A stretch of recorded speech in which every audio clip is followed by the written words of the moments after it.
She never would have guessed that a simple video call with her boyfriend would lead to bizarre thunder and lightning on his end, followed by the connection suddenly cutting out for no apparent reason. At first, she didn't realize how serious things were, but the next second, her family vacationing at sea noticed something strange happening on the water's surface. Taking a closer look, they saw a pod of whales swimming toward land in formation. Even more terrifying, their compass started spinning wildly at that very moment. Before they could even process what was happening, a meteor came hurtling toward them, sending them scrambling into the ship's cabin for cover. As more and more meteors fell, the cabin shook violently. Since they were in the middle of the ocean, all they could do was put on life jackets and hope for the best. Fortunately, no meteors hit the cabin directly, and the family made it through the night safely. But when they emerged from the cabin the next morning, the sight before them left them absolutely stunned. The ocean that had been there just the night before had mysteriously vanished, leaving behind nothing but an endless expanse of dried up seabed. Even their phones had completely lost signal. It wasn't until their son caught two large spiny crabs nearby that the father, a marine biologist, realized something was seriously wrong. These crabs were deep-sea spider crabs that could only survive at depths of over 10,000 feet. The father instantly realized they were now sitting at the bottom of the ocean. Panicked, the father quickly pulled out his compass to test it, and sure enough, the needle that should have pointed north was now bizarrely pointing south. This meant Earth's magnetic field had reversed its poles, causing the tidal direction to change and pulling all the ocean water somewhere else. They were now stranded on the ocean floor. To survive, the father rushed back to the cabin and switched to the emergency frequency. To his surprise, there actually was a voice on the emergency channel, but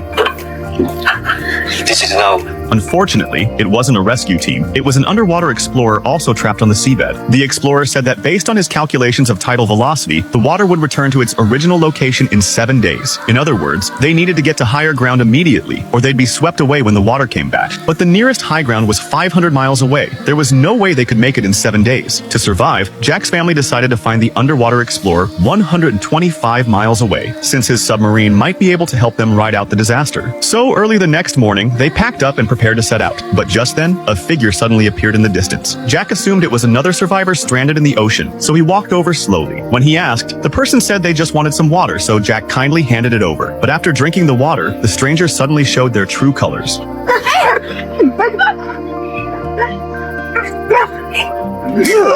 Jack's wife was terrified by what she witnessed. To save her life, she had to quickly run back to the cabin where their 2 kids were still inside. Clearly, when disaster strikes, the ugliness of human nature is laid bare. This person was trying to steal their supplies. When their daughter saw the bad guy outside, she quickly helped her panicked mother into the cabin. For the children's safety, Lisa immediately had them hide in a crate, handed her daughter a flare gun, then grabbed a knife for herself. Soon, the attacker broke through the cabin door, but there wasn't a sound inside. Lisa had escaped through the window to the outside of the cabin. But the next second, the attacker's hunting dog suddenly spotted her, and Lisa had no choice but to take it down. Unfortunately, this only enraged the attacker, who swore to avenge his dog. Just then, Lisa quietly climbed onto the boat, planning to sneak away with the 2 kids. But the next second, the attacker suddenly spotted her. Seeing her mother in danger, the daughter hiding in the crate didn't hesitate. She fired a flare at the attacker. While the attacker was screaming in pain from the burns, Lisa quickly got both kids out of the cabin. They thought the attacker would be burned to ashes, but soon enough, he came running out of the burning cabin too. To survive, Lisa had no choice but to run with the 2 kids. After running for who knows how long,